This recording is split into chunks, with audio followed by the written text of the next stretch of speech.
you think we can start? Yeah, I think so. It's 5. Yeah, 5 minutes practicing. Okay, so hi everyone, welcome to this event. I will give the word to Nargiza. She's going to be our chair for today. So please, Nargiza, floor is yours. Yes, thank you very much. Hello everyone, thank you for joining. You know, it's really challenging the time, and already in Germany tomorrow is a holiday, so then we can release soon also Daniel to the long weekend. Okay, so some already maybe some of you already know me. I'm Nargiza Mikhridinova. I'm coordinator of the ProDiT project, which is on the full name. It's Project for the Digital Transformation.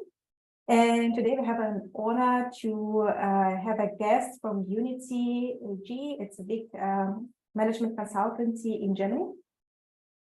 And today, Daniel Neumann, head of organization and transformation at Unity, with more than 9 years of experience in managing digital transformation projects, will give us a talk on digital transformation projects, a guide to organizational readiness. Yeah, so I think I will give floor to Daniel.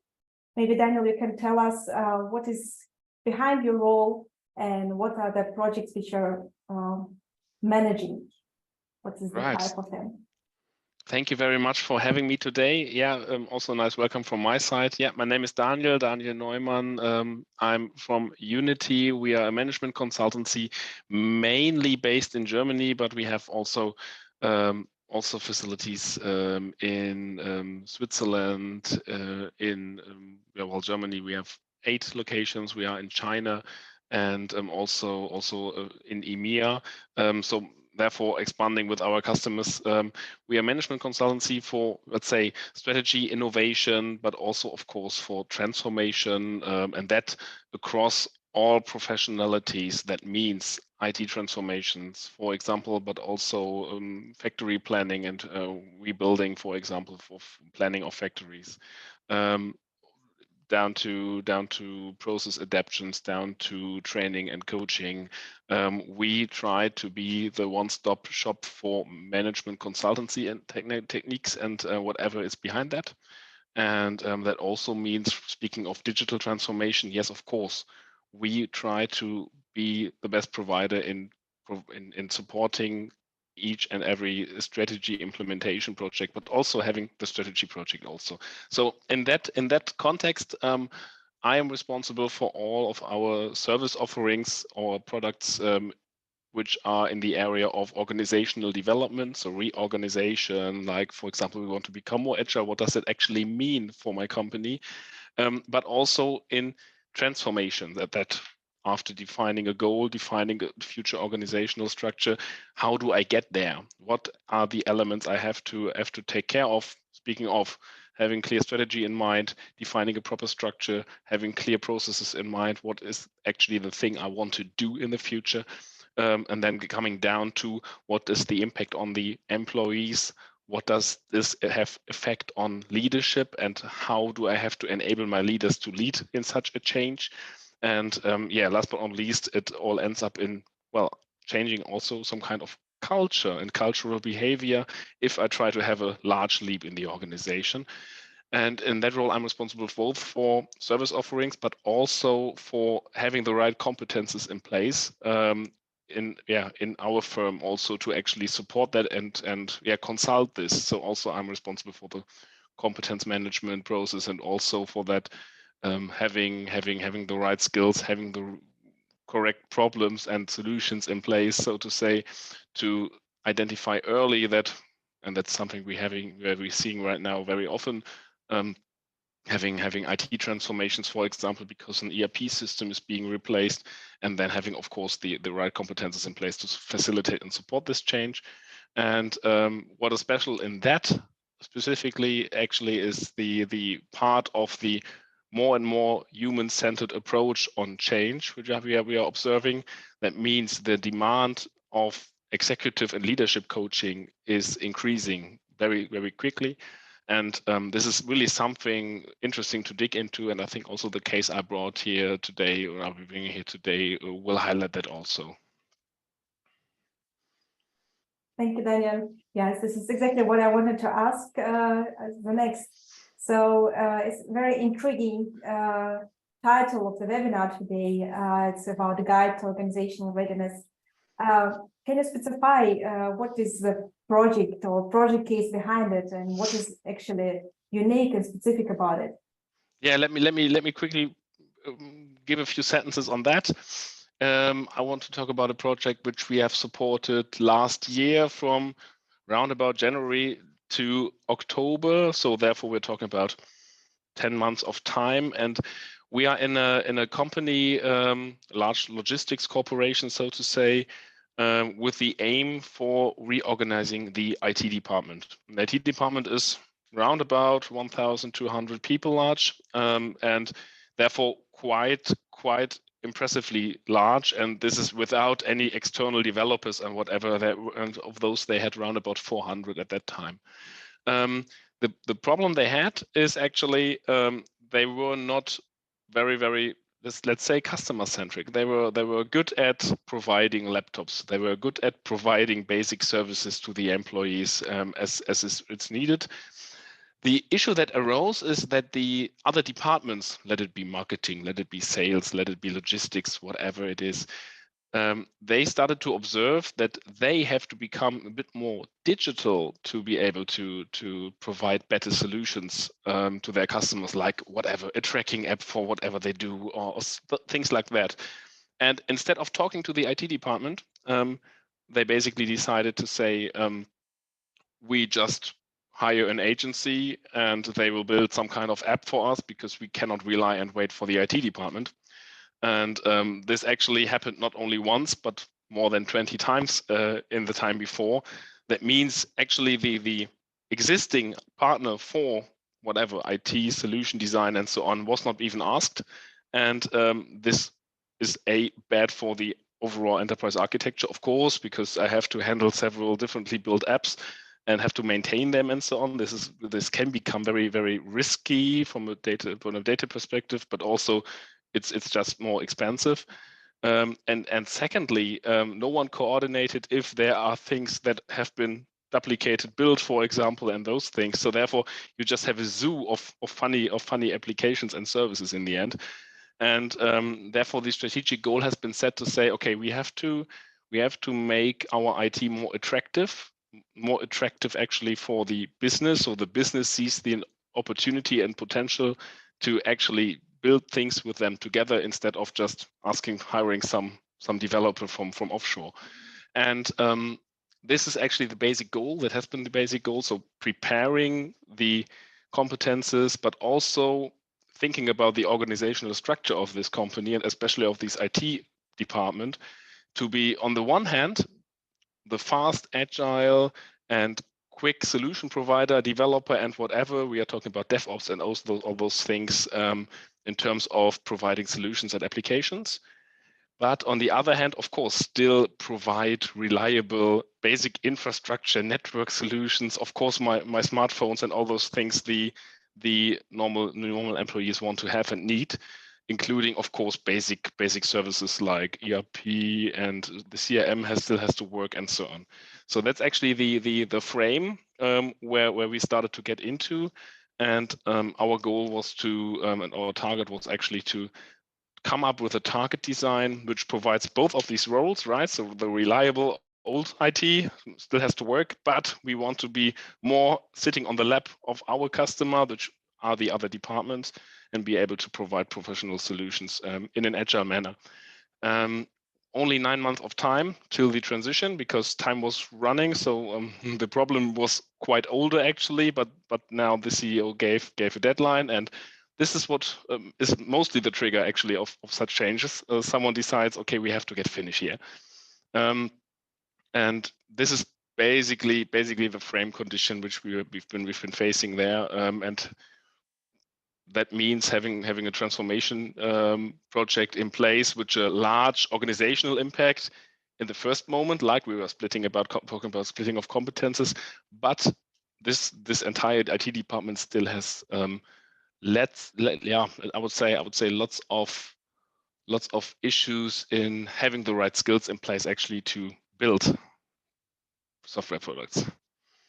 Yeah, it sounds very challenging. So to manage such a complex landscape in just 9 months' time, meaning that talking about competences and talking about right skills, meaning that actually your team, your project team who works on this, they knew how to figure that out, right? Because you kind of need to cure the problem. You need to find out what our symptoms are, right? And then meaning that your team already knew how to do this, and how did they know the solution which they have to implement will work out, that it will be successful?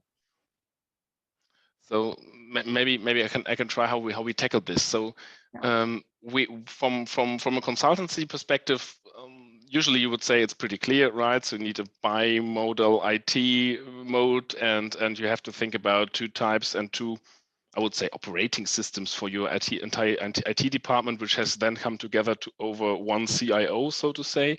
But that was not helpful at all. So coming up from the outside with a target blueprint, and this is actually the way you have to go, did not help a lot. What was more important actually to support and to make clear for the leadership team, which we've been presenting there. So the CIO with the first level of direct reports, to have them incorporated into the process and to figure out how do we jointly define the target operating model. That's what we called it together, but also trying to incorporate all the high potentials, which are already within the organization, the young and wild, so to say, which we from the current situation could imagine could also take over a leadership role in the new organization. Because what we were thinking of is transitioning from a, let's say, paramilitary top-down organization to an organization which is able actually to distinct between professional and disciplinary leadership. And this is something which was, besides all content and enablement and training topics, the largest issue at all. So in the past, the leadership, the team lead, was not only the disciplinary responsible for the employees, but also the professional. That means if I'm the ultimate Java developer team lead, I have to let go now, either from my professional leadership or from my disciplinary leadership by becoming, for example, a product owner or whatever in the future. Or I change the role entirely and become an architect. And this is something which was and is actually one of the biggest challenges actually in the mindset of these people. So therefore, we had to bring them jointly to the table and find out early and as clearly as possible, is this actually a target mindset, a target structure you could live with? And actually we found out from these 20 leaders, there were 4 which definitely said, okay, this is not my future. I want to go to a company where I still have both of these hats on. And there are still many of companies which are still there and still organized in that manner. And this was something which helped us in the early beginning, also towards the change, to have that clear that there is a future operating model and the target vision in place, which does not suit the ones who have to lead in the future. And being that clear, because if you drag them through the process, for example, and have them in new roles, they will probably not perform and probably also not lead properly and in a good way. And this was actually the basis we had to go on. And before going into detail there and how we actually did that from a process perspective, I see a hand raised. Yeah, I see the hand raised, and Carsten Wolf is a manager of ProDiT project, and he cannot wait till the end and state his question. And yeah, I should wait. Okay. No, it's totally fine. I think would be interesting if you state your question now before you forgot.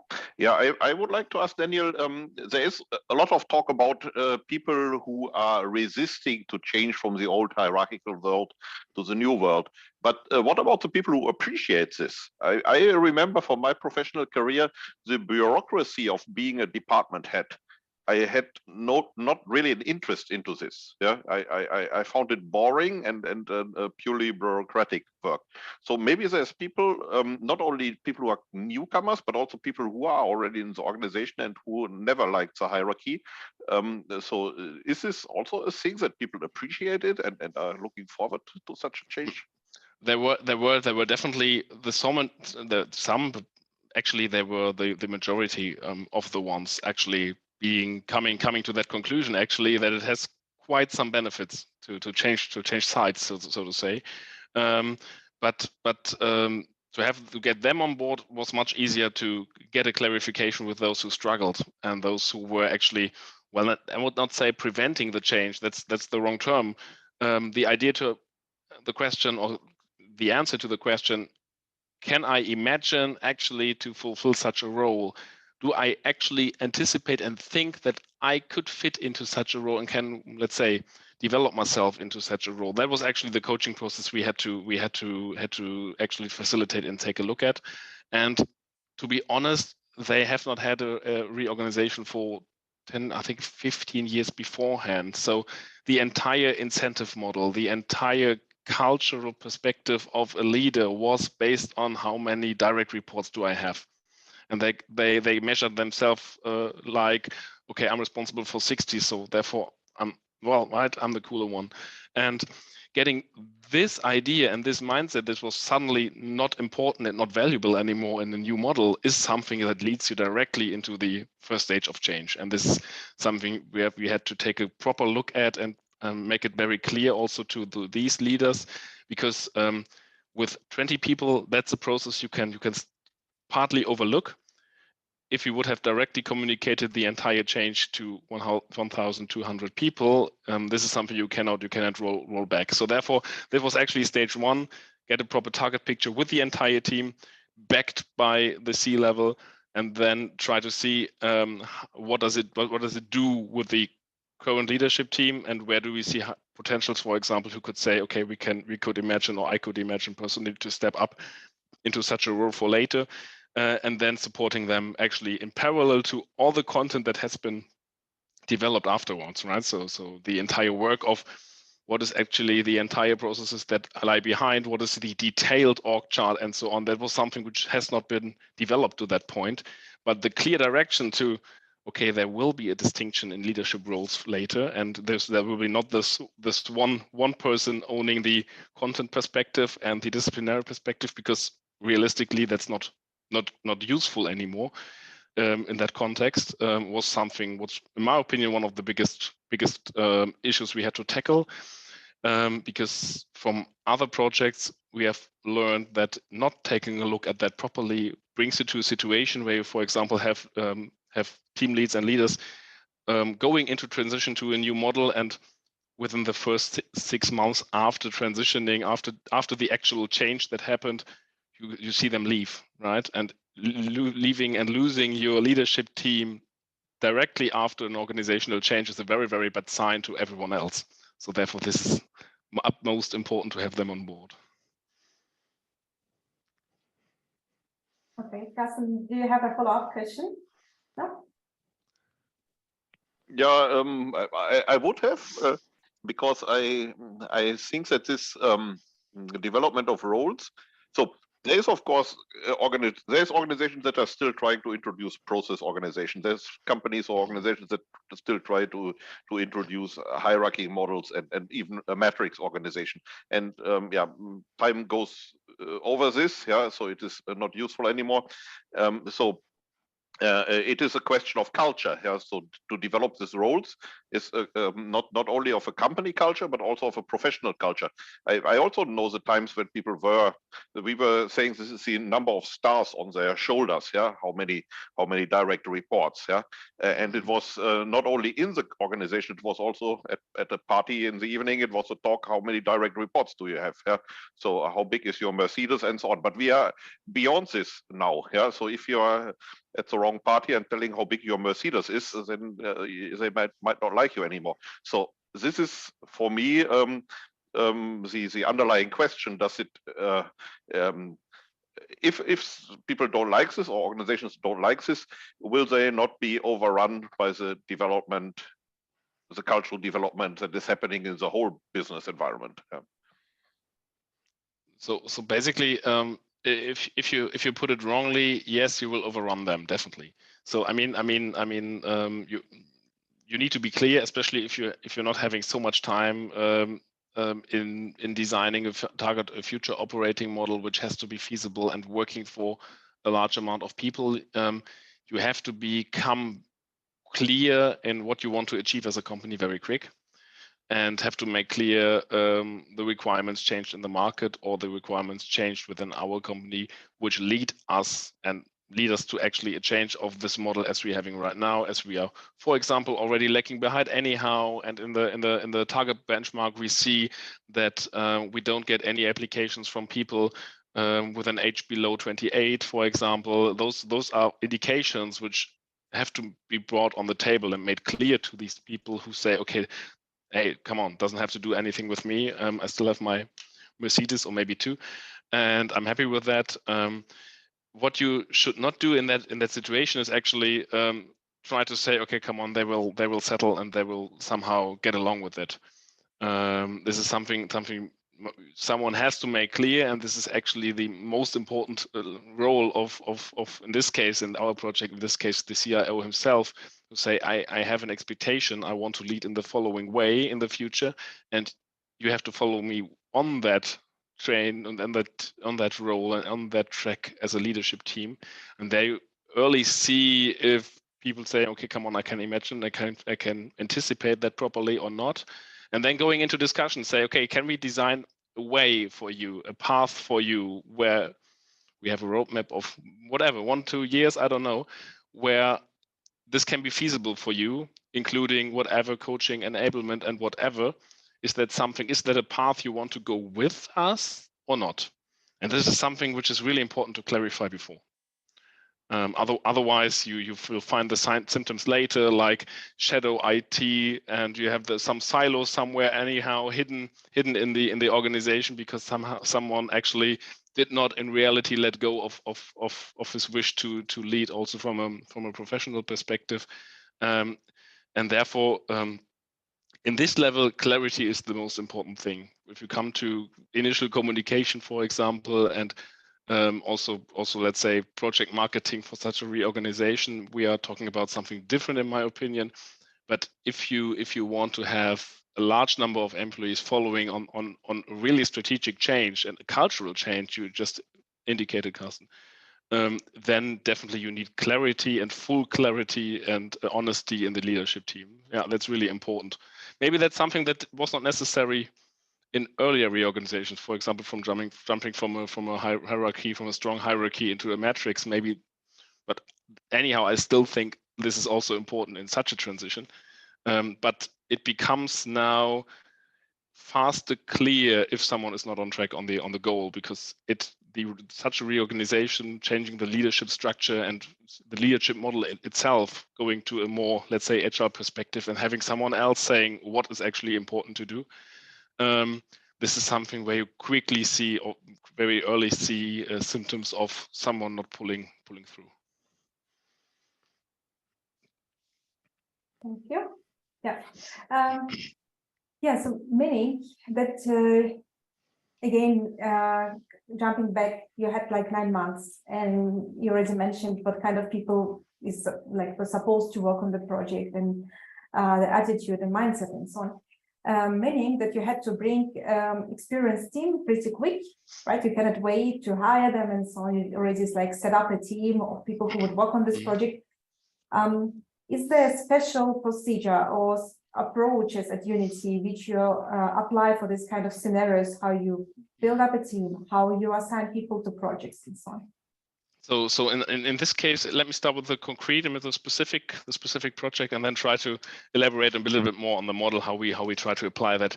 Especially for this project, we definitely had something. We needed something with someone with silver hair and being able to talk on C-level. That's something which is really important, like a partner or someone like that.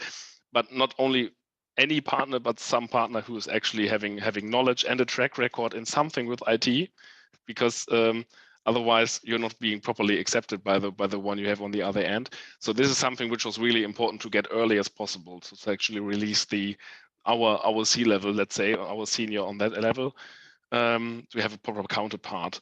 In terms of project lead, that was something which was different than other projects where you need someone who's very, very structured and very, very detailed and down to the core.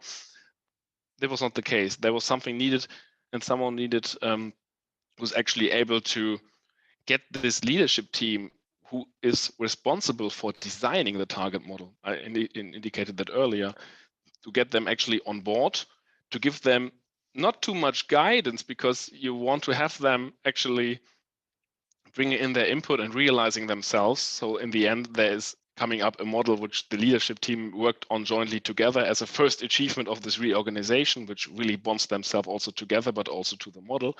So therefore, the typical consultant saying, okay, this is here, this typical standard model, and why not apply this?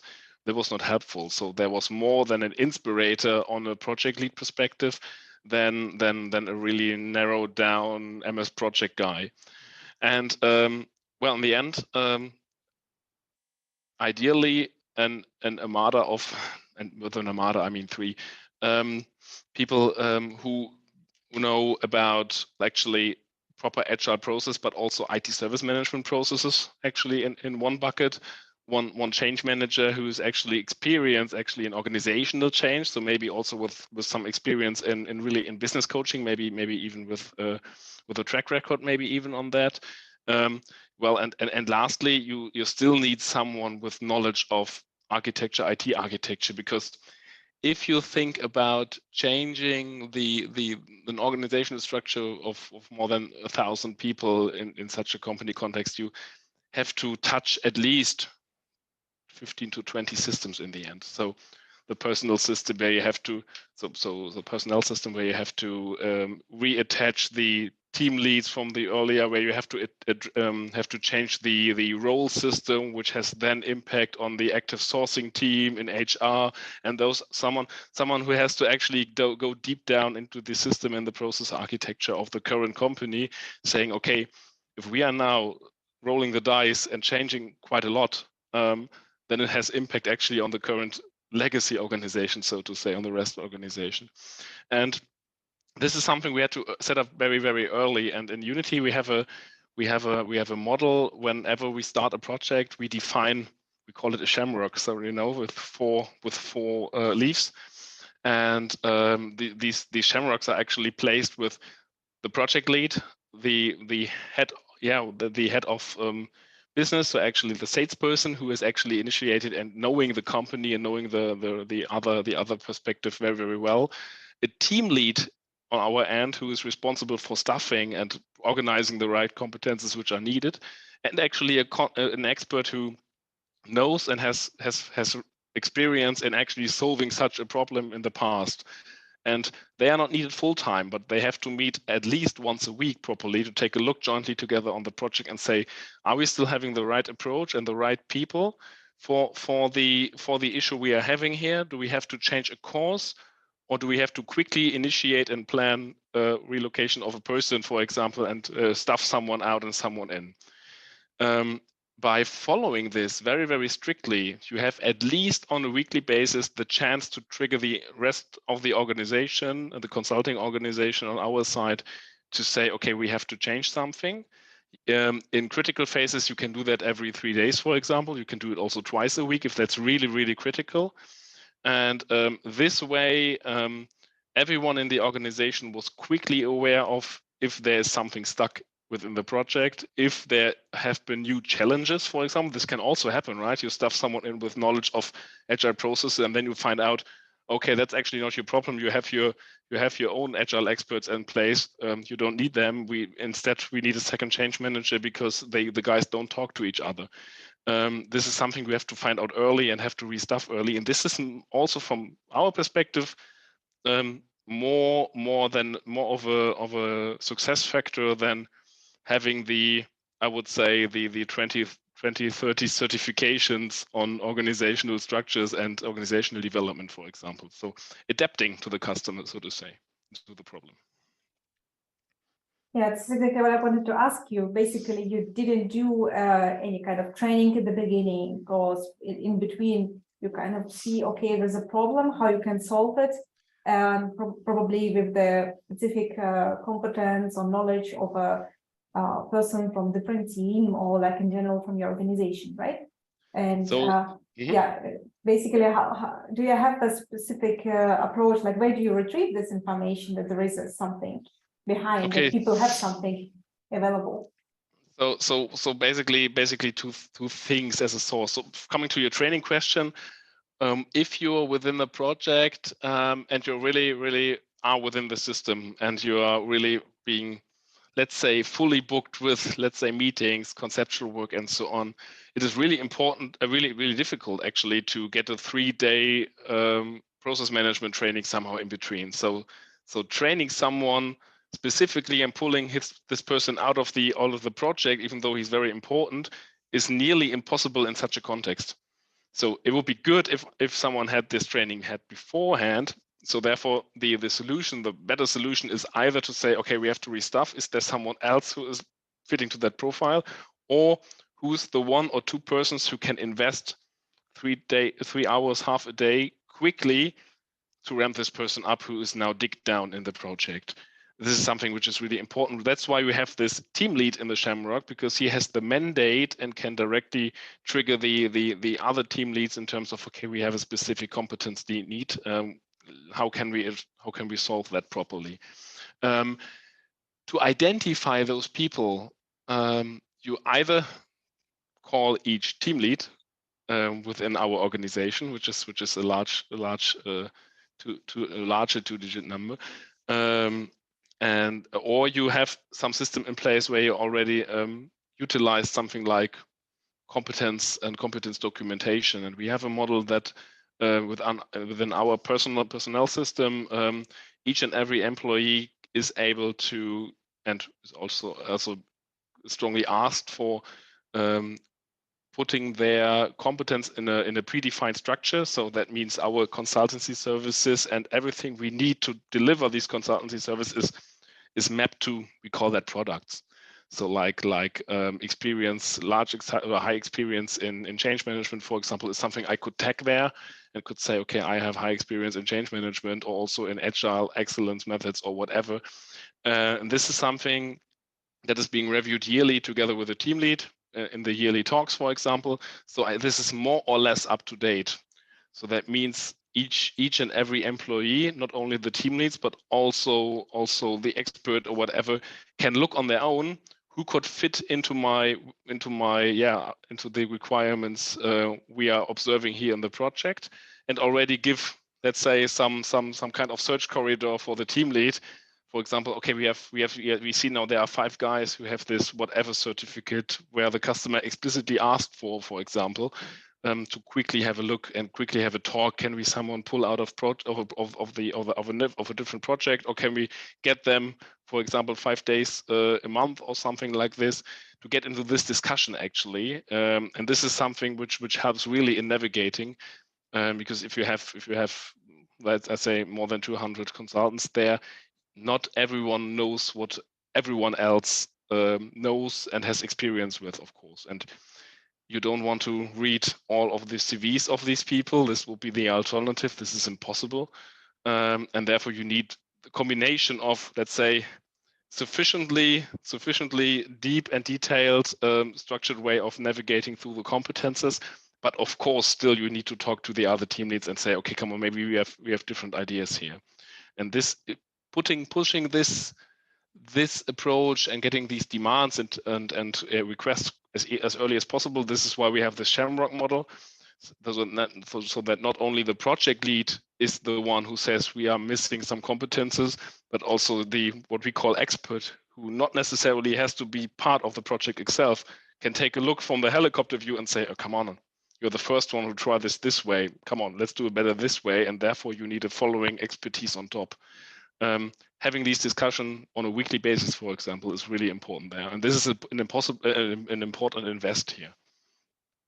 You mentioned it several times already about like weekly communication and updates, and so it seems like it was one of the biggest success factors, right? Success enablers in your project setup, right? So we had a situation actually where we came up with a project lead, and that's why I just highlighted that, who was actually not in this role of the motivating leadership teams, for example. It was someone who tried to make the large project plan, who tried to be as acribic as possible because the time was running, and therefore he wanted to be sure that we end up in the right situation, in the right level of detail and so on. And they did not work out entirely with these leadership team and with these guys being there, because it really gave the image and gave the perspective of, oh, come on, there is coming a consultant who is now trying to tell me what to do in detail. The CIO says we have to design and have to build the future for this company, and now we have someone with a white collar and telling me what to do. This did not work out at all. So that's something we had to find out as early as possible.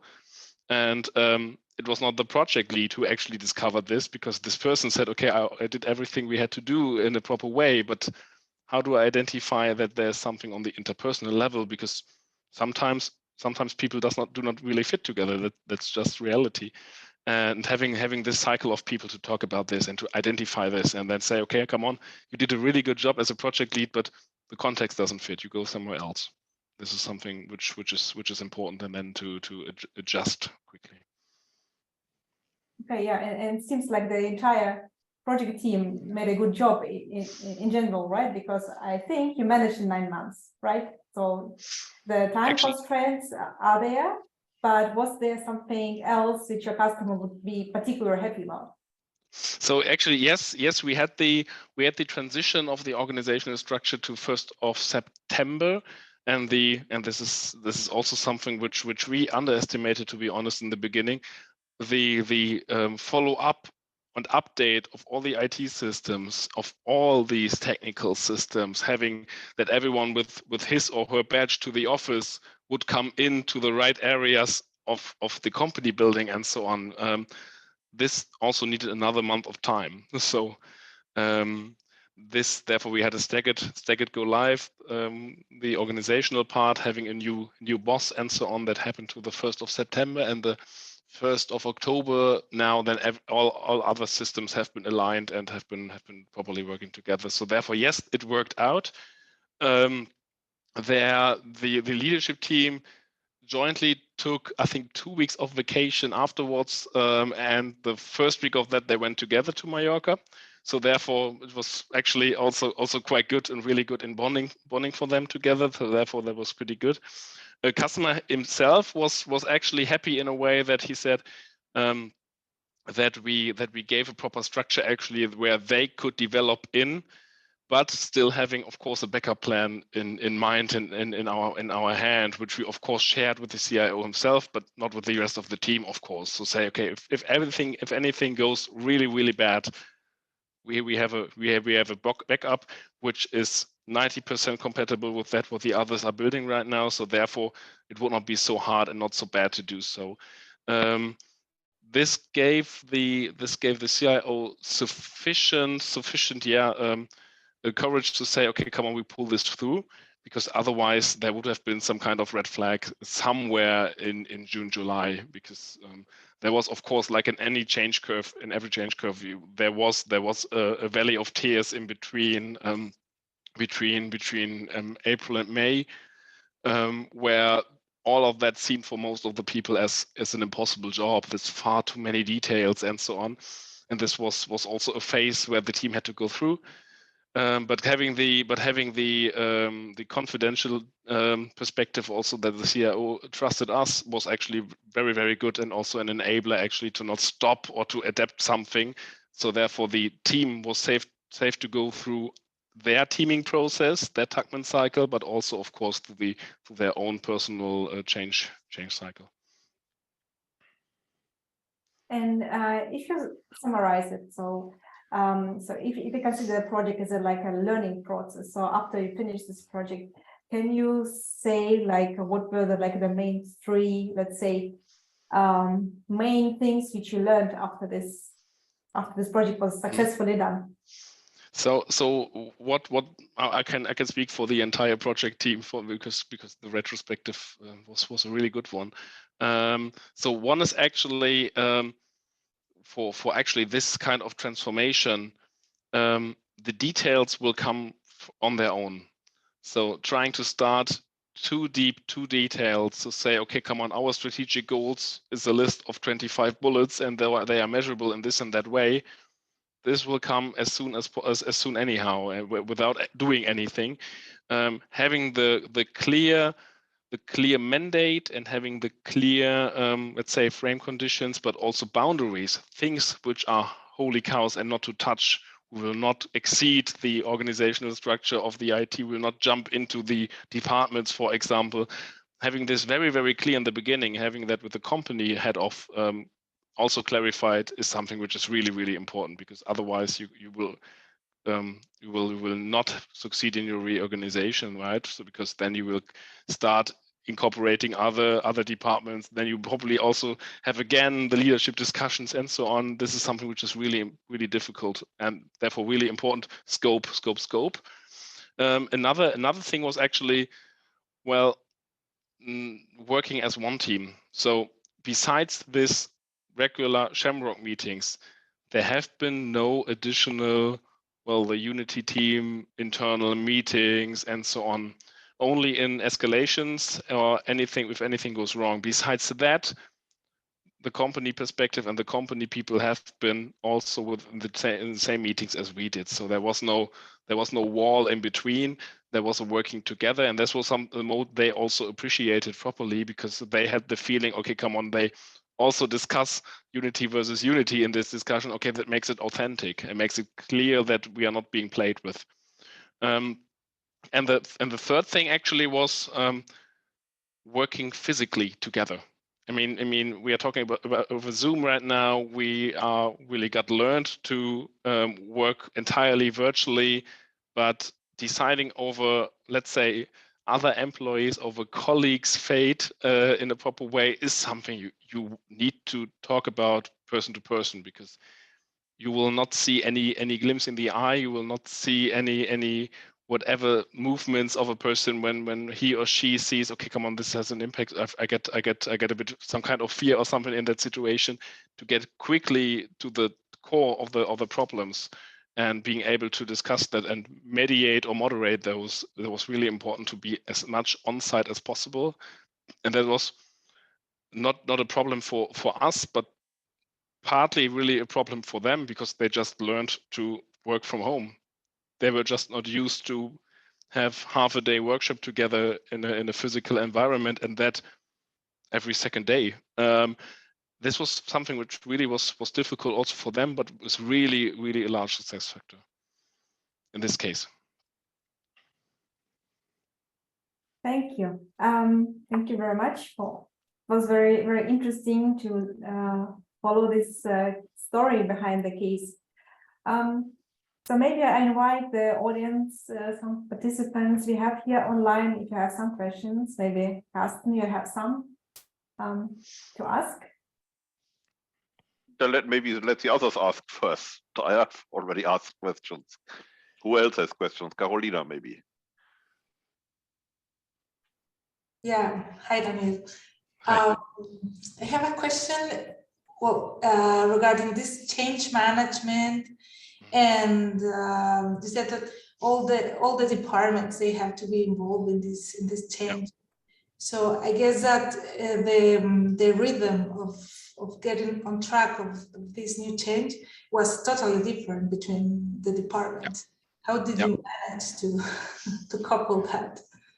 So basically, it was not only change towards the department which were affected. There was something which was okay to manage in the first place, because the most interested person of each of the department was the department head. So you are planning to change something in your IT, and you say in your vision something will be better for us. this is something you need to explain to me, because this sounds too good to be true. Please tell me that. So there were the major challenges actually of a model, because it requested all of the aligned departments to have something like a senior product owner or something like a product manager, if you want to say it like this, to has an overview and an understanding of what are actually the things we want to and need to develop together with the IT guys, with the development guys. And this is actually the major new thing that has been developed and has been elaborated there.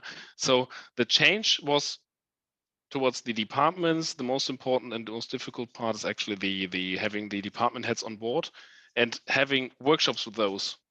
And I think they were not so fruitful in terms of we have developed something new, but they wanted to be incorporated. So therefore you have also, of course, one-on-one meetings with each of the department head, having them sign on the target model and say, okay, come on, I agree on that. It sounds much better than it is today, was the first step actually. And then having them involved in the second step to say, okay, we are now starting the communication within our IT team.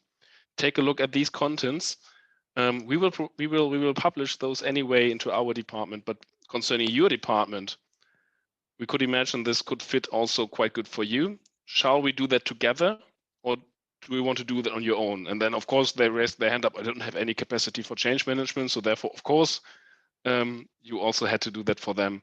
And these information cycles were not so regularly in the beginning, so maybe every 6 weeks roundabout. So say, okay, come on, we start with the strategic targets, strategic guidelines. This is something we want to announce in a town hall. So therefore, for all departments, then we want to stagger the information cascade into the IT, because these people are actually affected because their leading model changes, their team lead changes, and of course their entire team will be split up because they are being somehow redistributed into DevOps teams. And so therefore they had some kind of consultation procedure, because that's something they had to do because of workers' council. So you have to early, half a year beforehand, you have to do a proper information of this is a target model where every person has to end up in the end, which in brackets, by the way, was something which was really stressful for the leadership team to get through a proper org chart in that short amount of time. And based on that, having regularly normal information like newsletter things, but then the current leadership team, the current leaders you have there, started doing pulse checks. So if in their weekly or bi-weekly one-on-ones, they were given 3 questions towards each employee, and they did not namely, of course, provide the answers of them, but anonymously. There were things like, okay, do you think you can imagine what that means for you in the future? Do you think what this change will do to your way of working in the future, and how do you feel with that? Questions like this, not so which you can answer in one sentence with either yes or no, or maybe with a longer sentence, and bringing that together to the central change team, getting an understanding of, okay, come on, 50% of the guys say they have no clue what that means for them. Okay, definitely we have to push forward here in this manner. And this is something which there was really important to also intensify the frequency of information, but also adapting properly. So it was less than a giant communications plan from we want to start here with the initial communication, and then we have newsletter 1, 2, 3, and then we have video 1, video 2, and then video 3 somewhere else. That was planned roughly, but actually changed quite often based on the feedbacks we have gotten. Thanks.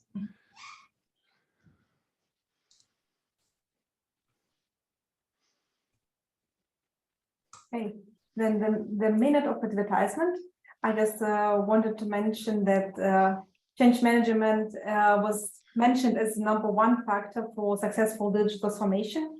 And this is mentioned also in this paper on competences and the digital transformation, which we wrote together, also with Daniel, on the case study of Unity. And as you can see on the left, this conference paper won the category of best conference paper So in case you want to read and know more about Unity and their approach of competences and how they manage and deal with digital transformation of their customers, so feel free to find it soon online. Okay. So, Carsten, you have the last chance to ask your question. I know you have one. I have a question. We talked a lot about what competences are needed, and also how you put together your team and how you organize the things, and about hierarchy and so on. But the real projects in digital transformation, we don't know much about this upfront. We are coming from the VUCA world, and we cannot really, we have to learn this while doing it. Yeah. So, given the fact that you don't know what would be the right team to do your project because you don't know what the project will be all about, how do you deal with this? How do you make sure that you can finish within 9 months? Yeah. So the good thing is the deadline was not set by us. So therefore, there's still someone else to blame if that fails. So that was actually the perspective of the CIO, even though he, of course, felt the pressure. But frankly speaking, yes, you do something like an initial upfront plan. All right, so you don't place an offer as a consultancy if you really have no clue if this is feasible at all. And this is something where you don't get around some kind of experience. So you need at least someone with experience and a team which has done something similar or maybe even identical in the past to get an understanding of, is that feasible and under which conditions is that feasible? Like, for example, we cannot afford that we are losing half of the leadership team within the process or directly after transitioning. So therefore, we have to invest at least 2 weeks to have a clear understanding if they are really on board and really understand what is meaning that for them, and invest time in that. Because if we don't do that there and we lose on the track people who would properly and well incorporate here and working as facilitators within the organization and working as a speaking channel, and also as some people who are doing, let's say, proper pulse checks, which I just mentioned before, then you can lose the entire project. And these have been let's say the ultimate showstoppers. That's what we call the list. Have been on track for all the time. So what are the things that will break our way of working and will cause actually the situation that we will not be able to deliver after 9 months? And something like the implication on the IT systems was something which we had not known before. We expected there's an ERP, there's an HR system, maybe there is some identity and access management for the physical, but also for the IT locations. Okay, we are thinking about 5 to 7 systems which will be attached with personal data.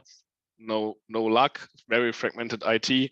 This is something we have learned within the first 3 months, and therefore we had to also change also skilled person here who will now dig down with the infrastructure guys to find out, okay, where is actually organizational data stored everywhere and so on, and for make a proper list. This is something we have to react and adapt actually in that, because you can anticipate some pitfalls, but you will always experience some. And then having not a regular meeting, a regular review actually of, are we on track? Are we having the right skills and person, not only talking about timelines? This is really something important in this case, to stay flexible or whatever you want to call it.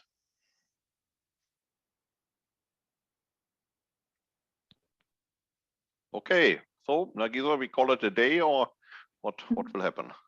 If there are no questions, maybe Carolina, if you have one, and then Erich, in case they also want to ask something. Yeah, and if not, I wish Daniel a long, nice weekend. I said already in the beginning that in Germany we have a holiday, and I wish happy digital transformation projects in the future. That's something I wish you also, all of you. Have a good day.